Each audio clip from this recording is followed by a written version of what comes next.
बोलो सतगुरुदेव की जय हो। बोलो सतगुरुदेव की जय हो।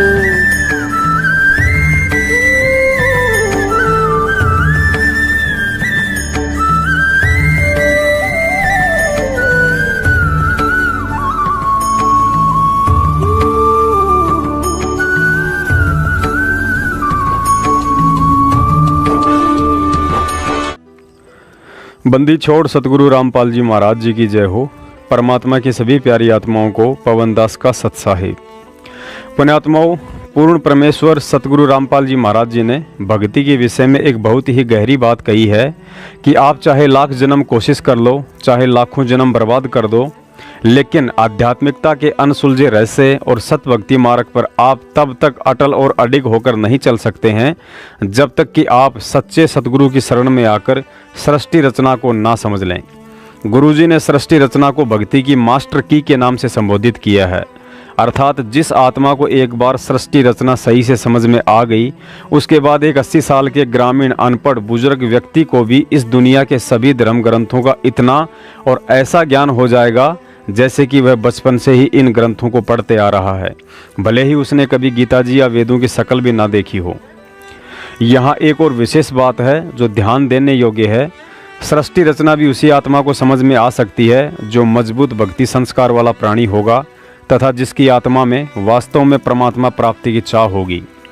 अन्यथा जिज्ञासु बनकर ज्ञान ग्रहण करके वक्ता बनने की घटिया सोच वाले चतुर प्राणी को सृष्टि रचना की कहानी तो याद हो सकती है, लेकिन समझ में नहीं आ सकती है, और बिना समझ में आए उसे गुरु, भक्ति और भगवान पर कभी भी विश्वास नहीं हो सकता है।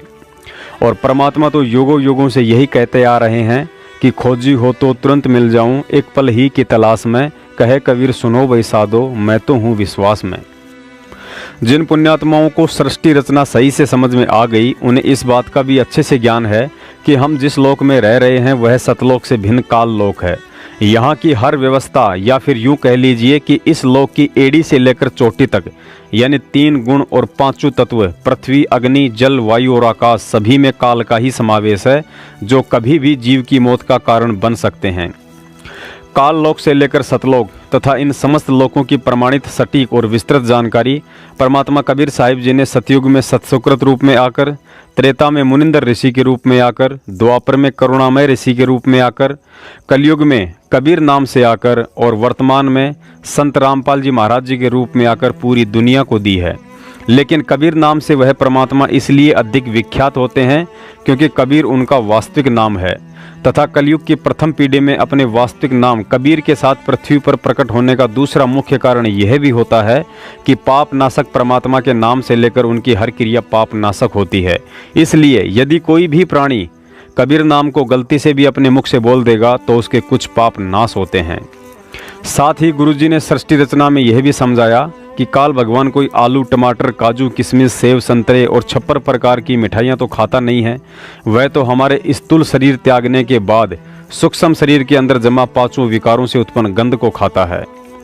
पुण्यात्माओं, अब आगे इस वीडियो के एक एक पॉइंट को बहुत गहराई से समझने की कोशिश करना, क्योंकि आज यह परमात्मा का कुत्ता पवन दास नकली काल पंथों की भेंट चढ़कर अपनी मूर्खता के चलते बलि के बकरे बनने जा रहे अपने उन सभी भगत भाई बहनों को जो बात समझाना चाहता है, अभी तक तो केवल उसकी भूमिका ही बनी है। तो पुण्यात्माओं, विचार करो, जो काल भगवान अन्न आहार ना करके हमें खाता हो, भला फिर वह कैसे इतनी आसानी से अपने भोजन अर्थात हम जीव आत्माओं को परमात्मा का तत्व ज्ञान समझने देगा। आज चौथा युग कलयुग है और इसी युग के लिए उसने स्वयं तवत्शिला पर परमात्मा से वचन लिया था कि परमात्मा 3 युगों तक आप सतलोक में कम ही जीव लेकर जाना, और जब चौथा युग कलयुग आए तब आप जितने मर्जी जीव ले जाना, मैं आपको कुछ नहीं कहूँगा। तो सोई हुई आत्माओं, आंखें खोलो, हम चौथे युग कलयुग में जी रहे हैं। आज काल भगवान की हमारे ऊपर चौतरफा नज़र है। अब वो चद्दर ओढ़कर सोने वाला नहीं है। आज वह परमात्मा के सतमार्ग में रोड़ा और सतज्ञान में मिलावट करने के लिए साम दाम दंड भेद से परे कोई भी नीच से नीच और घटिया से घटिया स्तर अपना सकता है, और दोनों स्तर आज उसने अपना लिए हैं। सतमार्ग में तो स्वयं गुरु गद्दार सतलोक आश्रम मैनेजमेंट हरियाणा रोड़ा बना हुआ है, और सतज्ञान में मिलावट और उनकी वाणियों में हेराफेरी के माध्यम से अटवट करके जीवों को भ्रमित करने का ठेका नकली पंथों के हाथों में सौंप रखा है। कुछ पंथ तो पहले से ही अपनी उस सेवा को तनमन से करते आ रहे हैं, लेकिन हाल ही मदन पंथ नाम से एक और संस्था है जो काल प्रेरणा से इस सेवा में जुट गई है। आज आप लोग देख रहे हैं कि लोगों की मानसिकता को पढ़कर उनकी जेब हल्की करने के लिए ऑटो सेक्टर में हर महीने नई नई गाड़ियां लॉन्च हो रही हैं और कहा जाता है कि मारुति का न्यू मॉडल, टाटा का न्यू मॉडल। कहने का मतलब है उन गाड़ियों के थोबड़े के अलावा कुछ भी नया नहीं होता है। टायर, चेचस, इंजन सब वही होता है, बस बाहर से उनके लोहे के पत्रों को ऊंचा नीचा टेढ़ा मेढ़ा करके न्यू मॉडल और लेटेस्ट डिज़ाइन के नाम से जनता के सामने पेश कर दिया जाता है। और भोली जनता उस कंपनी की मानसिकता और सत्यता को ना पहचान कर खुश होती रहती है कि वाह क्या डिज़ाइन है, क्या कलर है, हेडलाइट कितनी मस्त है। लेकिन आपने किसी भी व्यक्ति को यह कहते नहीं सुना होगा कि वाह इसका इंजन कितना मस्त है। पुण्यात्माओं, कहने का मतलब है यह मदन पंथ भी उन्हीं काल पंथों का एक हिस्सा है।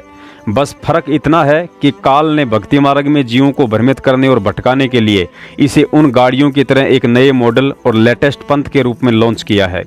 मदन पंथ का इंजन अर्थात ज्ञान और भक्ति क्रिया ठीक वही है जो काल के अन्य पंथों की है, अर्थात नकली पंथों की तरह वही ढोलक पेटी वाले सत्संग, राधा स्वामी की तरह ना ही कोई आरती और ज्योति। सृष्टि रचना का तो इन्होंने खंडन कर ही दिया है कि सतलोक जैसी कोई जगह है ही नहीं। ये कहते हैं कि कबीर साहिब जी ने सतलोक की झूठी रचना धर्मदास जी की मूर्ति पूजा से आस्था हटाने के लिए सुनाई थी, मतलब भक्ति मुक्ति के दाता कबीर जी को ही झूठा घोषित कर दिया। इस मदन पंथ के फाउंडर वैराग्य साहिब के सत्संग यदि आपको समझ में आ जाएं तो हमें भी बताने की कोशिश करना। कहने का मतलब है इस मदन पंथ में जाना तो ऐसा है जैसे किसी रिश्तेदार की मौत के बाद वहाँ बैठक में जाते हैं। जाते ही दोनों तरफ से एक बार तो राम राम जरूर होती है, बाकी 10 मिनट में औरतों का रोना धोना समाप्त होते ही अपनी अपनी गाड़ी से वापस घर को आ जाओ। यकीन नहीं है तो इस पंथ के मुख्य प्रधान गुरु के सत्संग सुन लीजिए।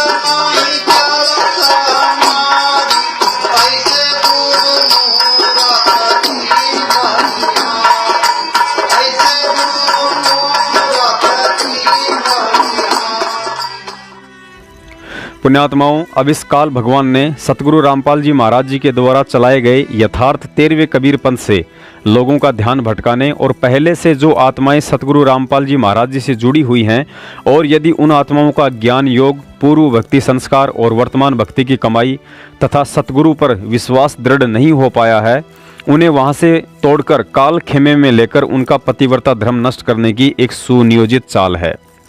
शायद आपने कभी विचार नहीं किया होगा, भारतवर्ष में सैकड़ों की संख्या में कबीर पंथ और लगभग 20 करोड़ के आसपास कबीर पंथी हैं। इसके अलावा भी राधा स्वामी, जय गुरुदेव, धन सतगुरु, निरंकारी, ब्रह्म कुमारी आदि आदि अनेकों सुप्रसिद्ध पंथ हैं। लेकिन इन काल प्रेरित मदन पंथियों को संत रामपाल जी महाराज जी के भक्तों के मोक्ष की ही इतनी चिंता क्यों है? क्यों इसी पंथ की आत्माओं को तोड़ने की दिन रात भरकस कोशिश करते रहते हैं? क्योंकि वर्तमान में इस पूरी पृथ्वी पर कबीर साहिब का वास्तविक पंथ और मुक्ति का असली द्वार केवल सतगुरु रामपाल जी महाराज जी द्वारा चलाया गया 13वां यथार्थ कबीर पंथ है।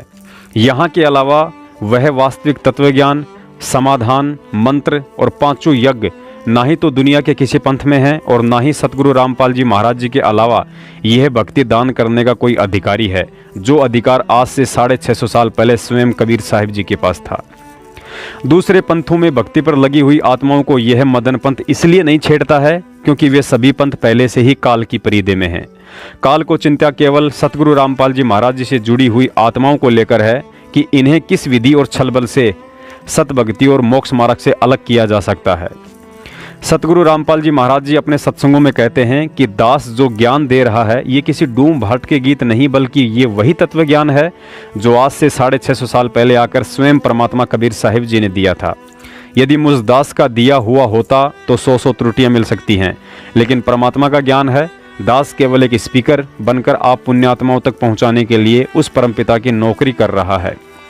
पुण्यात्माओं, यहाँ आपको एक छोटा सा कंसेप्ट और क्लियर करना पड़ेगा। ये नकली मदन पंथी भोली आत्माओं का चतुराई से दिल जीतने के लिए सतगुरु रामपाल जी महाराज जी की स्वार्थवश हल्की सी प्रशंसा करते हुए कहते हैं कि संत रामपाल जी महाराज जी का बहुत बड़ा योगदान है कि उन्होंने दुनिया में कबीर जी को परमात्मा सिद्ध किया है। लेकिन संत रामपाल जी महाराज जी के पास मूल ज्ञान नहीं है, जो केवल मदन पंथ में है। अब ज्ञान ना हो पाने के कारण यह अटपट सुनकर भोली आत्माएं थोड़ी विचलित हो जाती हैं, लेकिन खुद इन कालदूत मदन पंथियों को ही नहीं पता है कि मूल ज्ञान किसे कहते हैं। पुण्यात्माओं, गुरुजी ने बताया कि विज्ञान शब्द का मूल अर्थ भी तत्व ज्ञान ही होता है, क्योंकि विज्ञान का मतलब होता है विशेष ज्ञान, और विशेष ज्ञान केवल तत्व ज्ञान ही होता है। मूल ज्ञान शब्द का मूल अर्थ भी तत्व ज्ञान होता है, क्योंकि मूल ज्ञान का मतलब होता है मुख्य ज्ञान, और वह मुख्य ज्ञान तत्व ज्ञान ही है। सुनिए गुरुजी के मुख कमल से। परमात्मा इस तत्व ज्ञान को देने के लिए स्वयं ही इस धरातल पर आते हैं और अपनी अच्छी आत्माओं को मिलते हैं, उनको तत्व ज्ञान से परिचित कराते हैं। तो यहाँ अब ये कलयुग का जो समय आ गया है, ये पीक टाइम है, ये प्राइम टाइम है, या बिचली पीटी है। और परमात्मा ने कहा था, धर्मदास मेरी लाख दुआई, ये सार शब्द की तबार ना जाई। सार शब्द एक तो मूल ज्ञान है। ये मूल ज्ञान जो दास आपको बता रहा है, ये तत्व ज्ञान है दिया हुआ कबीर भगवान का। दास तो एक है टेप रिकॉर्डर, और उसका भेजा हुआ दास है, उसका कुत्ता है। आप उसके बच्चे हो, आप धनी हो। आप धनियों की हानि हो रही है, चोर लगे हुए हैं, क्योंकि आप सतभक्ति ना करके नकलियां का फंसे हुए हो। इसलिए आपको भौंक भौंक कर जगा रहा है कि संभलो, जागो, तुम्हारी चोरी हो रही है, तुम्हारा अनमोल धन नष्ट हो रहा है। अब जो पुण्यात्मा होते हैं वो कुत्ते की आवाज को सुनकर, धनी होते हैं वो अवश्य जागते हैं। निर्धन तो पड़ा रहेगा, उसने सोचा 2 थाली पड़ी है, ठा ले जाएगा, को उठाओगा तो सोवन ठाटते। और जो धनी होते हैं वो अवश्य फड़कते हैं, यानी जो पुण्यकर्मी प्राणी हैं वो कहीं भी नकलियों के फंसे हैं, वो अवश्य फड़क रहे हैं इस दास की आवाज को सुनकर, क्योंकि ये सत्य पर आधारित है। वो केवल निराधार कथाएं सुना रहे हैं, वो दूसरे नकली पंथ और संत। तो पुण्यात्मा, अब वो समय आ गया है। परमात्मा ने 600 वर्ष पहले कहा था कि एक समय आएगा धर्मदास, पूरे विश्व में मेरा ही ज्ञान रहेगा और पूरे मेरे बच्चे मेरे को पहचानेंगे और मेरी शरण में आवेंगे, सतनाम का नाम लेकर के सतलोक जाएंगे। वो 2 अक्षर का मंत्र है सतनाम। इस सतनाम को देने का इस विश्व में कोई अधिकारी नहीं है पुण्यात्मा, इस दास के अतिरिक्त। यह अभिमान ना समझना, ये तत्व ज्ञान समझना, यानी सच्चा ज्ञान समझना। पुण्यात्माओं, इस काल की पुरानी बैलगाड़ी के लेटेस्ट मॉडल मदन पंथ के प्रवक्ता नितिन रायजादा को जब कहीं से भी सतगुरु रामपाल जी महाराज जी के सत्संगों और प्रमाणित ज्ञान में सुई की नोक रखने जितनी भी कोई कमी नजर नहीं आई, तो अपनी इज्जत रक्षा के लिए कुत्ते को डोगी कहकर बोलना शुरू कर दिया। मतलब यदि कोई करोड़पति व्यक्ति लाखों रुपया खर्च करके विदेशी कुत्ता अपने घर ले आए और यदि उससे कोई कह दे कि भाई ये कुत्ता कितने का लाए हो, तो वह व्यक्ति बड़ा दुखी होता है कि इसने मेरे डोगी को कुत्ता कैसे कह दिया। अरे नादान, चाहे उस कुत्ते को कुत्ता कहो, डोगी कहो या श्यामलाल कहो, रहे तो आखिर कुत्ता ही गा। कुछ ऐसा ही ड्रामा यह काल प्रेरित नितिन रायजादा कबीर साहिब जी की वाणियों में मिर्च मसाला लगाकर उनका अर्थ से अनर्थ करते हुए मंदबुद्धि लोगों को भ्रमित करने की कोशिश में लगा हुआ है। और इसकी इस कोशिश में वही लोग भ्रमित होंगे जो सतगुरु रामपाल जी महाराज जी के पंथ से ज्ञान समझकर मोक्ष के मकसद से नहीं बल्कि भूत भगाने के मकसद से जुड़े थे। सुनिए उन भूतिया लोगों के विचार जो इस मदन पंथ में भी केवल अपने भूत निकलवाने के लिए ही जा रहे हैं, जबकि उन्हें इस बात का ज्ञान नहीं है कि भूत कभी भूतों से नहीं बल्कि संतों से डरकर भागते हैं। इस ऑडियो को सुनकर आपको यह यकीन हो जाएगा कि संत रामपाल जी महाराज जी के पंथ से निकलकर काल दूत मदन पंथ में कोई भगत नहीं बल्कि भूतिया कचरा जा रहा है, जिसको सतगुरु रामपाल जी महाराज जी ने बरवाला कांड से पहले ही रिजेक्ट कर दिया था, क्योंकि जोहरी कभी भी कबाड़ का नहीं बल्कि हीरे मोती लाल का व्यापार करता है।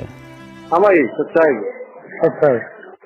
हाँ, या तो सिद्ध अनुकाम तो मुक्ति में ले जाएंगे, भूत प्रेत ये मार पर हटते सुना दी मन तो अगले में कही मुक्ति ये मुक्ति फलाना चल रहा, सतलोक में जाना है तो बाद की बात है। एक ही है जो कबीर साहब का मार्ग है, वो संसारी की इच्छा को पूरी नहीं करने के लिए नाम जोड़ा जाता है उसके साथ है। और संसारिक इच्छा अपने आप ही पूरी हो जाती है जब साधक मुक्ति के लिए नाम लेता है। अरे मुक्ति के लिए तो ले रहे हैं शमशेर, इतने दिन हो लिए लागे थे। और क्या उड़ा बताओ व्याकरण का तो ले रहे हाँ नूता बोलना आराम हो जाना चाहिए मेरे ख्याल में। तो भाई देख लो कितने यहाँ जो ये मीटिंग है ये सच्ची दवाई मिल जाएगी तो आराम अपने आप हो जाएगा यार। अरे समझे मैं तो उनको कबीर साहब की शक्ति एक और वो जो शक्ति जाओगी तो अपने आप नहीं हट देंगे, चीज जाएंगे अपने आप हट जाएंगे वैसे बिल्कुल। वैसे फिर चीज तो शक्ति कबीर साहब की शक्ति होगी ना उसके साथ मिटा जाएगी नहीं सोता ही। हाँ बिल्कुल बस इसका मतलब सच्चा नहीं है, कहीं भी जब ये जा रहा है तो गिरना दूर। हाँ हाँ है हाँ बिल्कुल जब ये भीतर बढ़ रहा है वही अपनी तरफ से सत्य सत्य मन से जुड़ो तुम जाके और आराम हो जाना चाहिए मेरे ख्याल में। यार हम तो समझाने और झूठे मन से जुड़ रहे यार, किसी गए हैं हम लोग सामने करा है कोई 1000-2000 रुपये किसी 2 रुपये छोटे हैं लिए थोड़ा किसी पे। प्रदीप जब महाराज जी तो बात चल रही थी ना, महाराज जी ने एक बात कही थी वह सबका नाम कबीर का मिल जाएगा ना तो भूत प्रेत नहीं रह सकते, तो तुम मुझे बड़ा समझ जाना चाहिए था। और इतना है उनकी बोला तो था आपसे बात चल रही थी नहीं समझ गया मैं तो फिर कहना कति समझवा दिया उसको कि वो कति हाथ खड़े कर गया, बोला ना यहाँ तो लेना ही नहीं। लेना क्यों नहीं, वो तो कहने लग रहा है गंगानगर आ जाओ भाई 9 बजे। वो तो जब अंदर की गंगानगर बता देगा, गंगानगर की आगे बता देगा तो आगे तो फिर मुंह थोड़ा का आग रहे हैं अगले वो अगले में कमी थोड़ा का डग रहे हैं किसी तू पतरियाला जोड़ा चला जा पतरियाला नहीं काट अगले कमी उनको आ रहा था 2 पिक्चर में छोटा तंग कर रहा फलाना उसने भी ये बात कहनी है। अरे झूठ क्या बताना वही मिलेगा वो जालंधर से अर्ली मॉर्निंग चलेंगे। उसने क्या तो दिया वो नाम में कौन धंधा है इससे तो गुरु नाम में नहीं धंधा है वो न्यू को है भाई शुरू में ये 4 शब्द ये बोला बहुत परेशान जिक्र करेंगे जी हमने उसके ठीक करने का कर लेना है तो महाराज जी नाम देने से मना कर देंगे। तो तो ताप की बात करेगा पहले तो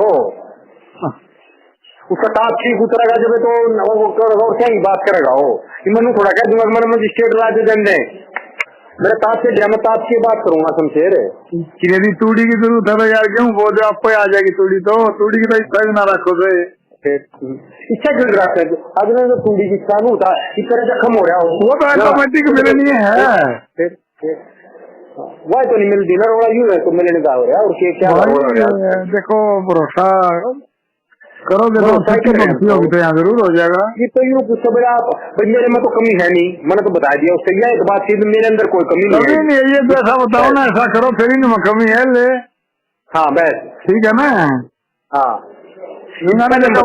हमने वो पहले उड़ा हाथ जोड़ के बस परमात्मा ठीक सब मेरे पे कोई ना होता ये तो बतेरे हाथ जोड़ के देख लिए मैंने भी। हाँ सही बात ये तो हमने हाथ जोड़ के तो देख तो लिए बतेरे भाई ना कोई मेरे पे गलती हो गई है ये है फलाना है नाम रामपाल का तो कहना ही नहीं पड़ा भाई नाम खंडित हो गया किसी ठीक ही नहीं होगा तो वो हमारे गलती हो गई ये झूठा खाया गया फलाना की गलती होगी बस खाया पड़ा हुआ किसी और क्या बताइए तो कर लिए मैंने बतेरे ये काम तो ये तो मैं तो कहना पड़ा भाई मेरे में कोई कमी तेरे में होता तू बता मैंने तो यह बात कहनी पड़ा भाई और बतेरा वो कह रहा बतेरी वो कर ली तो बस मुर्गी अपनी जान से चली जा मियाँ जी स्वाद आओ चाहे ना हो चलो ला तो इससे बात कर मन सर करवा भाई। हाँ जी सत्ता हाँ सत्ता यार महाराज जी से बात चल रही थी ना जब भी एक बात कही थी वह कबीर का जहाँ सत्ता नाम में लगा ना भाई वहाँ आराम हो जाएगा। तो ये तो इसकी परख भी हो जाएगी भाई सत्ता नाम इनके पास है किसके पास है। बिल्कुल ठीक बात है। अच्छा दूसरी इन्होंने कई बार गुरु जी का आगे ये न्यू कहोगे ना हमने तो जी पहुँच कटवाने महाराज जी बोला फिर नाम नहीं देंगे और ये न्यू कहोगे जी शुरू में 7 शब्द दे दो तो शुरू में 7 शब्द नहीं देंगे। शुरू में तो अक्षर का नाम दिया जाता है फिर 7 शब्द लिखाया जाता अंतर में। ठीक है तो ये बता रहे हैं समझिए उल्टी पकड़ा है। तो वो न्यू कहा भाई ये तो अपने आप ही बाधाएं दूर हो जाती हैं जब उसकी भक्ति करते हैं ना। लेकिन से भक्ति नहीं कर ली उसकी भाई उसकी वो सत भक्ति नहीं हुई होगी वह कुकर हो गए। भाई वो तो देख लो जैसा इच्छा हो तो चलने की चलो मैं एक बात कह रहा हूँ, हाँ भाई, एंड उसका बटका अपन तो पता नहीं। हाँ नहीं, वो तो मैंने मान लिया आपकी बात है। जो भी जो वाले बोल रहे उनकी वो बता दी थी, इनकी बता दी। आप लोग देखो सेवा में हाजिर रहते हैं भगतों की। नहीं, सेवा में हाजिर आप तैयार हो, मैं नहीं उस बात शमशेर दास। मैं तो एक और बात कह रहा आपसे। ये एक कमरे में एसी चल रहा, हाँ, उसमें चाहे चोर बढ़ो, चाहे डाकू बढ़ो, चाहे माँ भगत बढ़ो, चाहे साधु बढ़ो, चाहे संत बढ़ो, चाहे कसाई बढ़ो, हाँ, भीतर जाने का ठंड लगेगी कि नहीं लगेगी, हाँ, शराबी बढ़ो, चाहे मांसाहारी बढ़ो, चाहे शुद्ध शाकाहारी बढ़ो, हाँ। तो कहने का मेरा भाव ये है कि ऐसा है, जरा मान ले मतलब कुछ सोच के जाओ, हाँ, चलो जी, तो अपना मान ले शरीर की कष्टी को दूर करने के लिए जाओगा, हाँ, वह बात तो अगली है ना। जब मान ले किसी की पहले कैच लिख दी होगी, जब उसकी कैच चिढ़ लेगी, जब तो फिर आगे को अगली बात करेगा अगला। तभी इन्होंने ये बता दिया भाई, उस चीज के जरिए गेहूं के साथ थोड़ी फरी मारती है, ये चीजें अपने आप दूर हो जाती हैं। या चीज तो रामपाल महाराज भी बताया कर, देख भाई ऐसा है, या तो चूड़ी तो और ये तो फ्री माँ आ गया भाई, रूंगे माँ ये चीज तो, हाँ, ये चीज तो रूंगे माँ है। असली लड़ाई तो, असली भक्ति तो मुक्ति के लिए है भाई। ये संसारिक लाभ बढ़िया, मतलब ये तीनों ताप कटने बोले, ये तो रूंगे में है। वह भी कहा कर रहे हैं बात, तो वह बात ये कह रहे हैं। इसके साथ साथ ये एक चीज और भी तो कह रहे हैं ना, हाँ, हाँ भाई, ये भी तो कह रहे हैं भाई, सत्ता नाम में लगा तो ये चीजें नहीं रहेंगी। सत्ता नाम का तो पता लग जाएगा, सत्ता नाम है कैसा इनका। फिर तो मतलब वो सत्ता नाम को ऐसा उस फोन में ले लिया, उन्हें पूछ ले,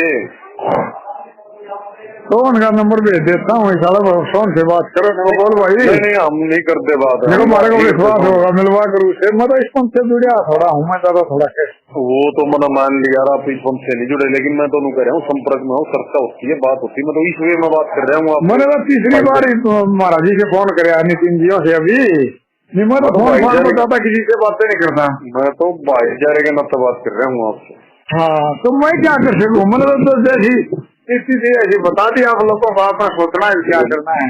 मैं समझ गया कैसा है, जब ये कहे बस सच्चा नाम में लगा दिए तो आप तो भाग जाएगी, हाँ, तो फिर सफल तो अगले नहीं, और तो क्या कहेंगे सफल तू कल नहीं कल न खुदा न खास्ता। और मैं रिकॉर्डिंग में तुम ये भी सुन रहे हो, महाराज जी आपने इशारा कर दिया था भाई, सच्चा नाम में लगा तो वहां नहीं रहेगा, और क्या कहोगे मुकाबले भाई, सही बात है।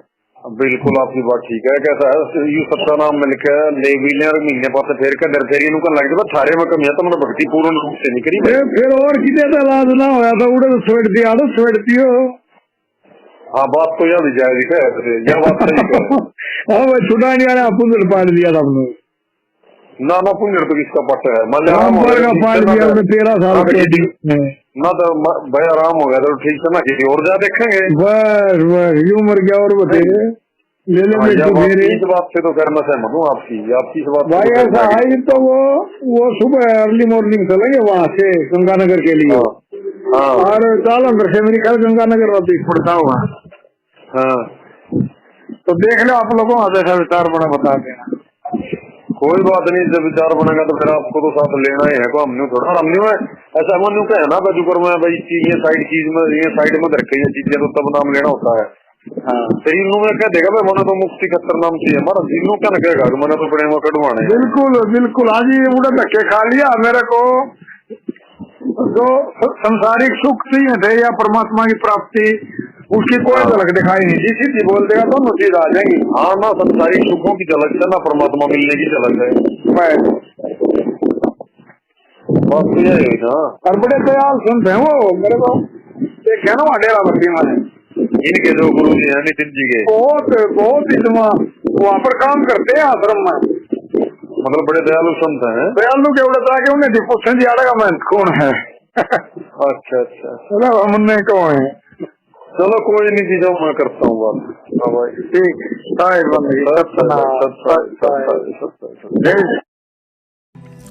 पुण्यात्माओं, ऑडियो की बातचीत आपके समझ में आ गई होगी। इस ऑडियो में दोनों तरफ से ही कचरा बात कर रहा है।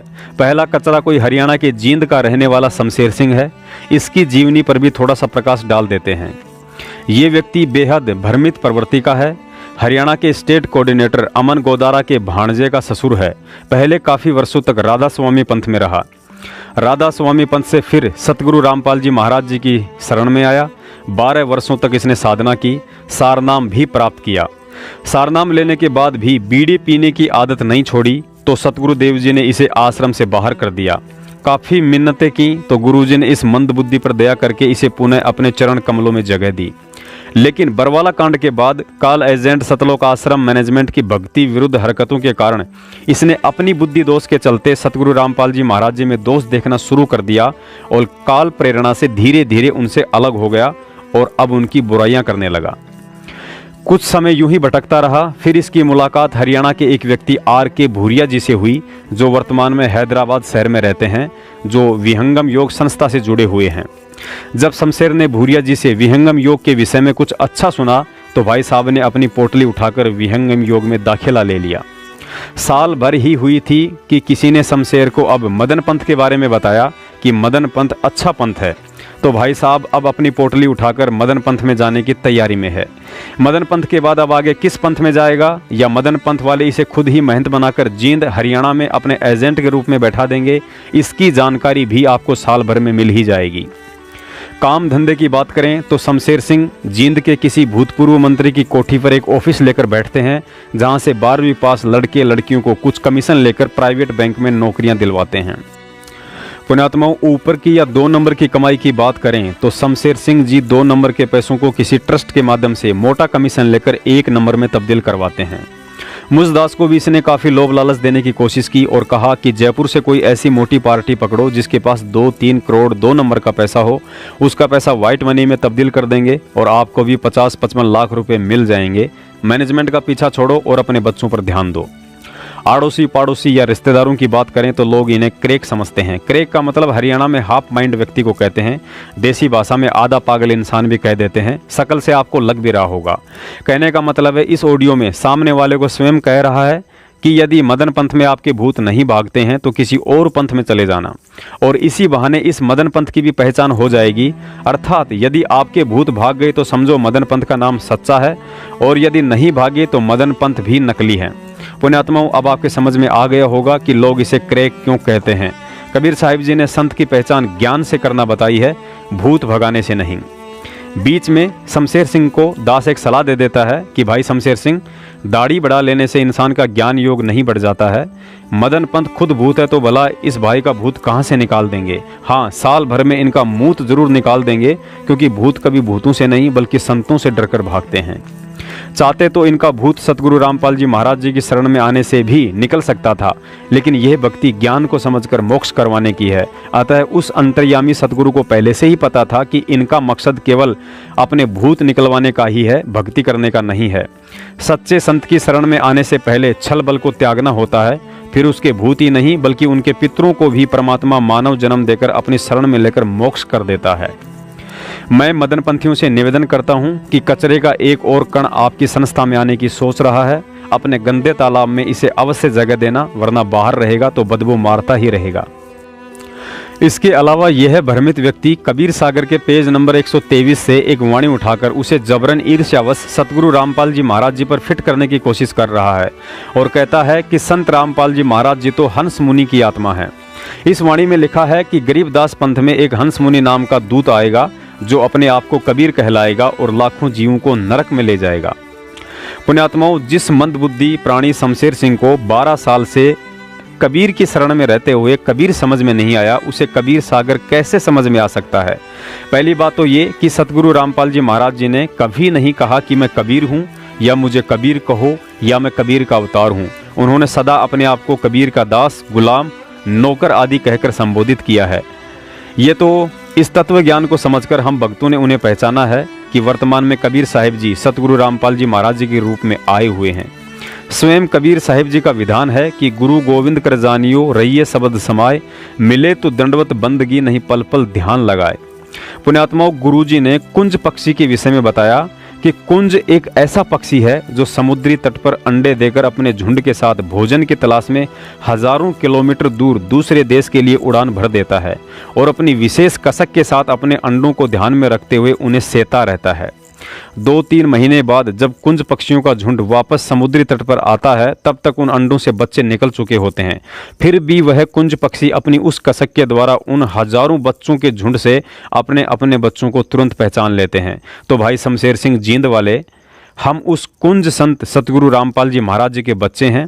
जब 650 साल के लंबे अंतराल के बाद वे हमें नहीं भूले तो भला हम उन्हें कैसे पहचानने में गलती कर सकते हैं। और कभी सतलोक में बैठकर तो कभी हिसार जेल में बैठकर वे अपने बच्चों की ऐसे ही परवरिश करते हैं जैसे कुंज अपने अंडों की। सुवटा खाली रह गया, सुवटा कहते तोते को, पार पहुंचा नाही, ऐसे राम राम प्राणी कहें वो जम की नगरी जाही। जिसके अंदर कसक ने ऊपर तो मंत्र जाप करते हैं, कहते हैं वो सूट तोते की तरह रटलारे हैं।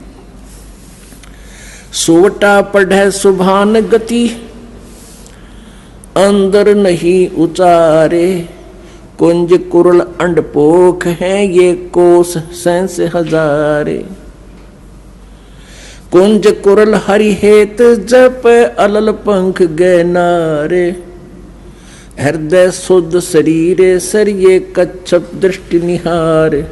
कितना अच्छा ज्ञान दिया, कितना एक सटीक उदाहरण दिया परमात्मा ने, एग्जाम्पल दिया है कि सुवा पढ़े सुभान गति, स्वाभाविक पढ़ रहा है तोता तो, अंदर नहीं उचारे, और कुंज कुरल अंड पोख हैं ये कोस सहस हजार।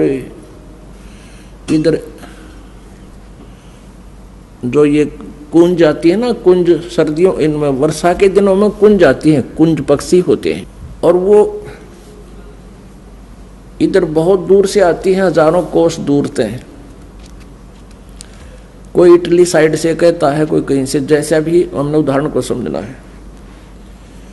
वहाँ अधिक सर्दी होती है, जिस क्षेत्र में अधिक बर्फ गिरती है वहाँ वो क्या करती हैं, वो अंडे वहाँ पैदा कराती हैं कुंज पक्षी, और वहाँ से ये चल पड़ती हैं इधर जहाँ नॉर्मल टेम्परेचर होता है और जहाँ उनको आहार प्राप्त होता है, यहाँ आ जाते हैं। तो वो क्या करते हैं, आप हमने देखा वो, क्योंकि विशेषकर ये धान धुन होते थे पहले, उन धानों को खाने के लिए कुंज ज़्यादा पहुंच जाती थी।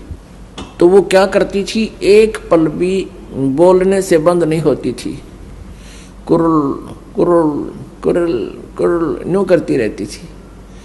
वो अपने अंडों की कसक में उन अंडों की तरफ उनकी एक विशेष तरंग जाती थी हृदय से कि मेरे बच्चे कहीं मर ना जा, मेरे बच्चों का क्या होगा।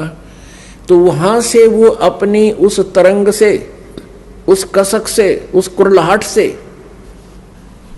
और वहां हजारों कोस दूर यानी 2-3 हजार किलोमीटर दूर बैठी भी उन अंडों को वो पोष रही थी, पोख रही थी। जैसे एक तो पक्षी अंडों के ऊपर बैठकर उनको पोषण करता है, जैसे ये कबूतर है, कौवे हैं, इस तरह के पक्षी, और वो वहां से अपने अंदर की तरंग से, कसक से, कुरलाहट से, किलबिलाहट से उन 1000 कोस दूर अंडों को पोषण पहुंचा रही है उस कसक से, और उनके अंडे वे फिर बच्चे बन जाते हैं। जब वो वापस जाती हैं अपने उस कसक की तरंग की सेटिंग तय, अपने अपने बच्चों के पास वो ऑटोमेटिकली मिल जाती है, वो भूल नहीं करती। तो यहाँ परमात्मा समझाना चाहते हैं आदरणीय गरीबदास साहिब जी, जिनको भगवान मिले, और भगवान परमेश्वर कबीर जी ने इनको अपने ही पाने का विधान बताया। वो क्या बता रहे हैं, सूटा पढ़े सुभान गति, अंदर नहीं उचारे, कुंज कुरल अंड पोख हैं ये कोस सहस हजार। दूसरी बात, गरीबदास जी महाराज जी के बाद सतगुरु रामपाल जी महाराज जी तो इस कबीर पंथ में एकमात्र ऐसे सच्चे सतगुरु आए हैं जिन्होंने कबीर पंथ में नई जान डाली है। गरीबदास जी महाराज जो मंत्र और सत्ज्ञान दिया करते थे, उन मंत्रों को और सत्ज्ञान को गलत तथा उन्हें लुप्त करने वाला व्यक्ति हंस मुनि दूत था। तथा उन मंत्रों को और ज्ञान को उसने वर्तमान के छुड़ानी धाम वालों तक भी नहीं पहुंचने दिया। यदि पहुंचने दिया होता तो आज छुड़ानी धाम वालों के पास भी वही मंत्र और ज्ञान होता, लेकिन ऐसा नहीं रहा, क्योंकि छुड़ानी धाम वाले गरीबदास जी महाराज जी को श्री कृष्ण जी का अवतार मानते हैं और नाम भी गलत प्रदान कर रहे हैं। अतः शमशेर सिंह जी से निवेदन है कि आप छुड़ानी धाम में जाइए और वहाँ के भगवा वस्त्रधारी महंतों से पूछिए कि गरीबदास जी के बाद और स्वामी राम देवानंद जी से पहले छुड़ानी में और कौन कौन संत हुए हैं। शायद उन्हीं संतों में से कोई हंस मुनि वाला दूत आपको मिल जाए। पुण्यात्माओं, एक पुरानी कहावत है कि भैंस पूंछ उठाई तो समझो गोबर ही करेगी। ये शमशेर सिंह जब भी अपना मुंह खोलता है तो अनाप शनाप ही बड़बड़ाता है। इसने एक और उआबाई युक्त पॉइंट पकड़ रखा है कि बिना सुषमना परवाह के सतनाम व्रत है, और संत रामपाल जी महाराज का एक भी शिष्य ऐसा बता दो जिसका सुषमना परवाह हो गया हो। पुण्यात्माओं, सुषमना परवाह का मतलब गुरुजी ने बताया कि हमारे दो नासिका द्वार हैं, एक को ईड़ा और दूसरे को पिंगला कहा जाता है, और इन दोनों के बीच एक और बाल से भी महीन छिद्र होता है जो जन्म से ही बंद होता है। वह छिद्र भक्ति की कमाई से ही खुलता है। पुण्यात्माओं, विचार करना, आप में से कितने भगत हैं जो नाम दीक्षा से पहले बीड़ी, सिगरेट, हुक्का आदि का सेवन किया करते थे, या नहीं भी करते थे तो दूसरों के करने के कारण यदि आपके नाक में धुआं चला जाता था तो आपको कोई विशेष दिक्कत नहीं होती थी, क्योंकि आपका सुषमना द्वार बंद था। मतलब वह धुआं केवल आपके ईला और पिंगला द्वार से ही शरीर में जाता था। लेकिन सतगुरु रामपाल जी महाराज जी से नाम दीक्षा लेने के बाद ही आपको उस धुआं से इतनी नफरत क्यों हो गई है? क्यों आप उस धुआं के एक कण से भी इतने परेशान हो जाते हो? आपको उल्टी करने को जी करता है, क्योंकि अब आपका वह तीसरा छिद्र सुषमना द्वार खुल चुका है। और रही बात सुषमना के प्रवाह के महसूस करने की, तो गुरुजी ने इसके विषय में भी हमें स्पष्ट तौर पर समझा रखा है कि बच्चों, यदि देखने दिखाने से ही मोक्ष होना होता तो यह दास आपको कब का सब कुछ दिखा चुका होता, जो ये नकली पंथ वाले सुबह शाम 2-2 घंटे आंख कान बंद करवा कर दिखाते हैं। इसके अलावा जब हम अपने सतगुरुदेव जी को बंदी छोड़ कहते हैं तो शमशेर सिंह को बिजली का सा झटका लगता है, और कई बार इसको भक्तों के साथ बेवजह बड़बड़ाते हुए सुना भी है कि आपका गुरु बंदी छोड़ है तो कैद में क्यों है? जो खुद के बंधन नहीं काट सकता वो बंदी छोड़ कैसे हो गया? हेलो, हाँ जी, कौन साहब बोल रहे हैं? मैं फौजी दास बोल रहा हूँ जी, गाजियाबाद से। गाजियाबाद से तुलसीदास? खोजी दास है जी? खोजी दास। फौजी दास? हाँ जी। नाम ही फौजी रखवा लिया? हाँ जी, नहीं खोजी दास। खोजी दास, अरे वाह वाह वाह। हाँ खोजी दास जी, आदेश करो। आपका नाम जी? शमशेर सिंह। शमशेर सिंह विहंगम? विहंगम योगी जी, हरियाणा। भगत जी, गुरु जी से सार नाम लेके भी आप अपना रास्ता छोड़ गए? सार नाम किसे? गुरु जी से आपने सार नाम लिया था ना? अरे कौन से गुरु जी? रामपाल जी महाराज, परमात्मा। परमात्मा जी। अरे आपको शर्म नहीं आती एक कैदी को परमात्मा कहते हुए? वो कैदी नहीं है, आपको शर्म आनी चाहिए। आप क्या क्या बोल रहे हो? गुरु जी से सार नाम? अरे कमाल कर दिया तुमने। अरे सुनो, वो परमात्मा कहलाए तो आज उनकी दशा ये, और आपको नॉलेज है क्या इस चीज की? गरीबदास जी ने कभी भी अपने आप को बंदी छोड़ने को आया, और बोरी वाले महाराज रामपुरा धाम में हुए हैं पंजाब के अंदर। गरीबदास पंथ से जिन्होंने 100 आदमियों को प्राण दिए थे, जीवित करे थे, उन्होंने भी बंदी छोड़ने को आया कभी। और कोई बंदी छोड़ कहता था वो धमकाते थे, ये बंदी छोड़ के जयकारे लगवा रहे थे। ये दुर्दशा का कारण ये आप लोगों ने किया है, भगवान बता के एक इंसान को। शमशेर जी, थोड़ा सा आवाज, भगवान की छोड़ो, वो तो सतगुरु भी नहीं है। सतगुरु पता है क्या कौन होता है? धीमी आवाज रखो। आवाज बिल्कुल धीमी है, प्यार भरी आवाज है। पुण्यात्माओं, यह शमशेर सिंह आध्यात्मिक रूप से पैरालाइसिस है, मतलब भक्ति मार्ग में अकल से बच्चा है। शमशेर सिंह जी, आपकी जानकारी के लिए बता देते हैं कि भक्ति मार्ग में 2 प्रकार के कर्म होते हैं, एक शरीर के कर्म और दूसरे आध्यात्मिक कर्म। शरीर के कर्म जैसे नशा करना, चोरी जारी करना, झूठ और छल कपट करना आदि, और जो गुरु अपने शिष्य को पूर्ण रूप से इन कर्मों से छुटकारा दिला दे उसे भी बंदी छोड़ कहा जाता है। और दूसरे आध्यात्मिक कर्म, जिन्हें संचित कर्म भी कहा जाता है, जिसके कारण जीव 3 त्राप से ग्रस्त हो जाता है। और जो गुरु इन संचित कर्मों से जीव के बंधन काट दे उसे भी बंदी छोड़ ही कहा जाता है। और दोनों ही प्रकार का बंदी छोड़ आज के दिन इस पूरी सृष्टि में यदि कोई है तो सिर्फ और सिर्फ सतगुरु रामपाल जी महाराज जी हैं। ये मैं या मेरा अज्ञान नहीं बल्कि आपके सर्व धर्मशास्त्र चीख चीख कर प्रमाण दे रहे हैं। बोलो बंदी छोड़ सतगुरु रामपाल जी महाराज की जय हो। रही बात उनके कैद में होने की, तो कैद में वे आप जैसे अज्ञानियों के लिए हैं और ज्ञानी के लिए उनके हृदय में हैं। आपने कहा कि कबीर साहिब जी के साथ 52 प्रकार की कसनियां कसी गई थी, वे तो उसी दिन बाहर आ जाते थे। शमशेर भाई, परमेश्वर हर युग में देश काल और परिस्थितियों के अनुसार अपनी लीला करते हैं। 650 साल पहले कबीर साहिब जी मुंह पर चमत्कार कर दिया करते थे, लेकिन फिर भी लोग उन्हें समझ नहीं पाए थे।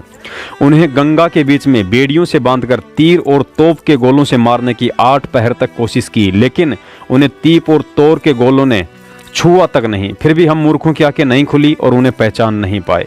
उन्हें सैकड़ों फीट गहरे झेरे कुएं में रस्सियों से बांधकर डाला गया, ऊपर से कंटीली झाड़ियां और मिट्टी से कुएं को भर दिया गया, लेकिन वह परमात्मा शेख तकी के पहुंचने से पहले ही सिकंदर लोदी के पास महल में बैठा हुआ मिला और फिर भी हम गधे उसे पहचान नहीं पाए।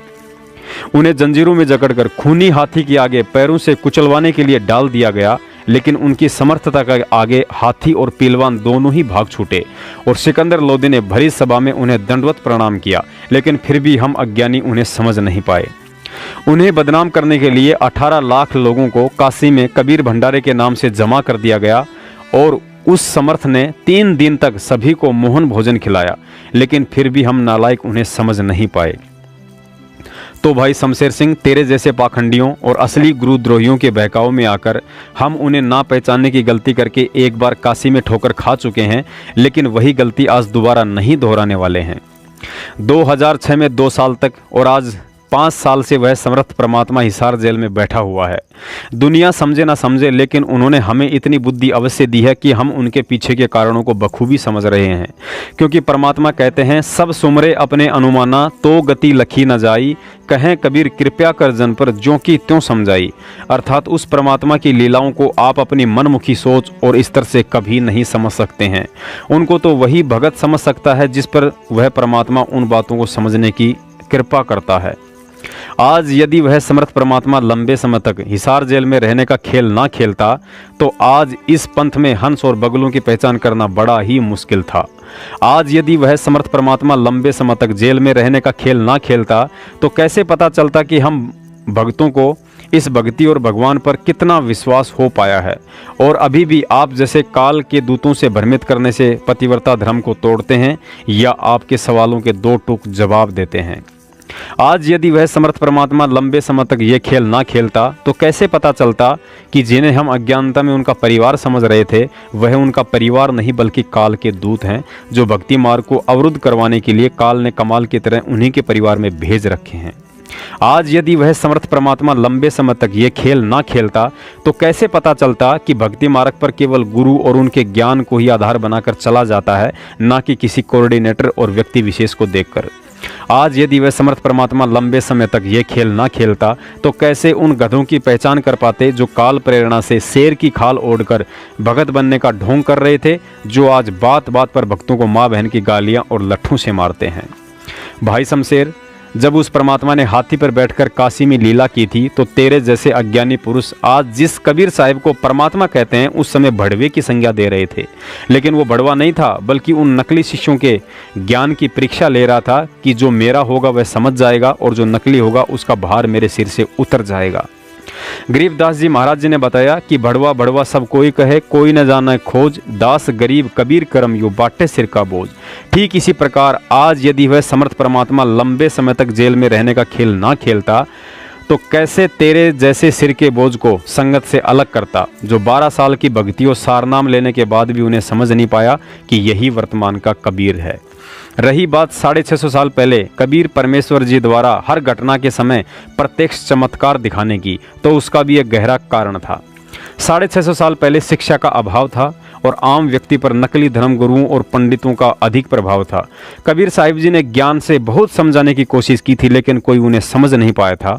हम 64 लाख परमात्मा की विशेष आत्माएं थीं, जिनके लिए वह परमात्मा यहाँ आया हुआ था। परमात्मा ने सोचा कि वर्तमान में शिक्षा के अभाव में ये भोली आत्माएं मुझे समझ नहीं पाएंगी और बिना समझे ये सतलोक नहीं जा सकते। अतः परमात्मा ने उसके लिए आज पिछली पीढ़ी का समय निश्चित किया। लेकिन आज पिछली पीढ़ी तक हम जीव आत्माएं कैसे पहुंचे, इसके लिए परमात्मा ने उस समय प्रथम मंत्र देकर हमें लगातार 10-15 मानव जन्म देना भी अनिवार्य था, जो बिना उनकी भक्ति और उनको गुरु माने बिना असंभव था।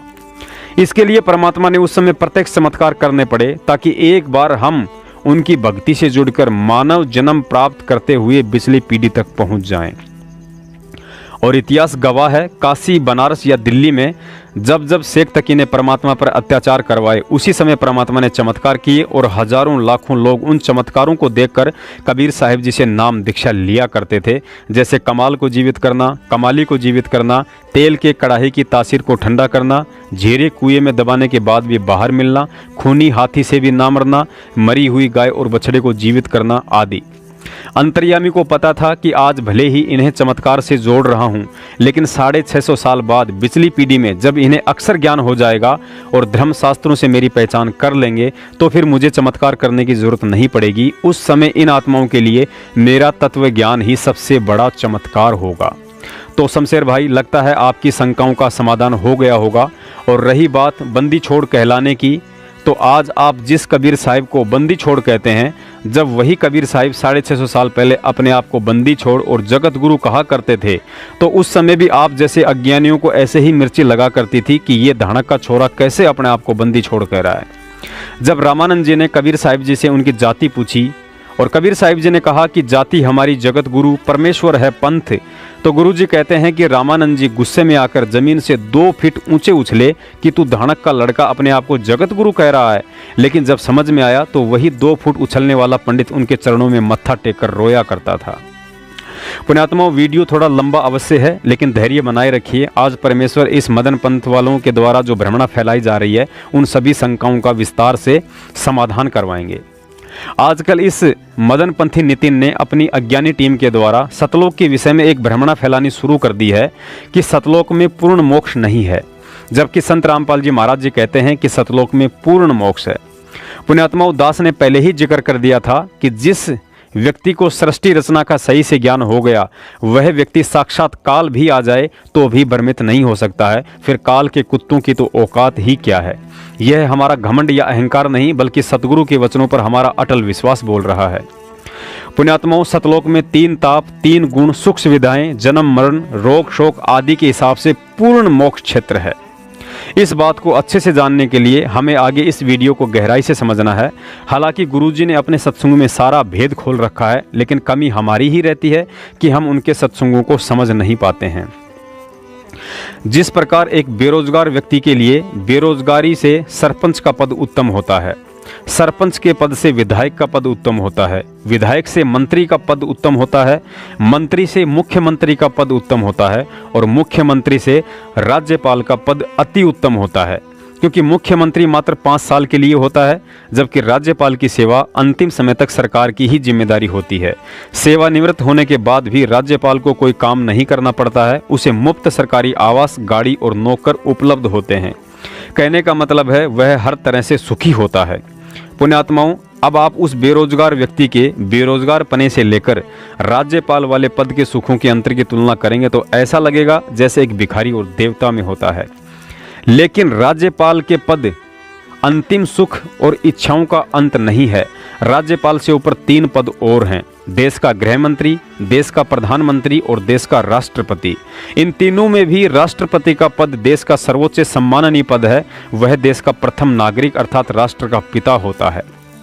पुण्यात्माओं, ठीक यही स्थिति सतलोक की है। भक्ति मार्ग में किसी भी तरह की पूजा पाठ न करने वाले नास्तिक व्यक्ति के लिए भैरव भूत पित्र की साधना करना उस नास्तिक पने से उत्तम है। भैरव भूत पितर की साधना से किसी देव की साधना उत्तम होती है। देव साधना से ब्रह्मा विष्णु महेश जी की साधना उत्तम होती है। ब्रह्मा विष्णु महेश जी से ब्रह्म साधना उत्तम होती है और ब्रह्म साधना से सतलोक की साधना अति उत्तम होती है। सतलोक में जाने के बाद आपको राज्यपाल जैसी सुविधाएं उपलब्ध रहेंगी। सतलोक में ना मौत है ना बुढ़ापा, कोई काम धंधा नहीं करना पड़ता, आपको मुफ्त का आवास, गाड़ी और सर्व सुविधाएं उपलब्ध रहेंगी।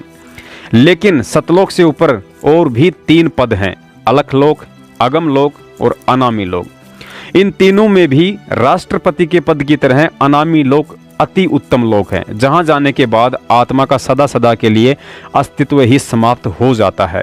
अनामी लोक के विषय में गुरुजी ने बताया कि लोक अनामी जावेगी, वहां कोन्या मिले चुबारे, आत्मा और परमात्मा वहां कोन्या रहते न्यारे। अर्थात अनामी लोक में आत्मा और परमात्मा का अलग अलग अस्तित्व नहीं रह जाता है। परमात्मा इस आत्मा को वापस उसी शब्द में समा लेता है जिस शब्द से इसे सतलोक में उत्पन्न किया था। लेकिन सतलोक में आत्मा और परमात्मा का अलग अलग अस्तित्व रहता है, क्योंकि सतलोक में आत्मा पर एक तत्व यानी नूरी तत्व का आवरण होता है और वह नूरी तत्व का आवरण केवल अनामी लोक में जाने पर ही हटता है।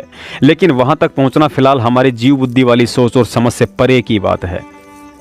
पुण्यात्माओं, काल प्रेरणा से ये नकली पंथ वाले आपको आगे कुछ ऐसी अटपटी बातें बताकर और भ्रमित कर सकते हैं जिसका जिक्र दास पहले ही कर देता है।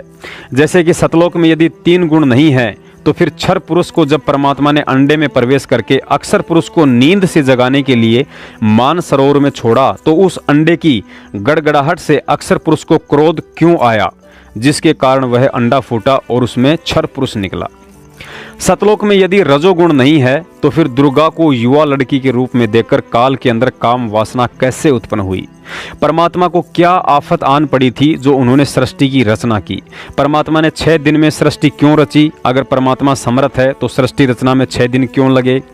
जब परमात्मा को पता था कि अचंत सृष्टि रचना नहीं कर सकता है तो फिर उसको सृष्टि रचना का भार क्यों सौंपा।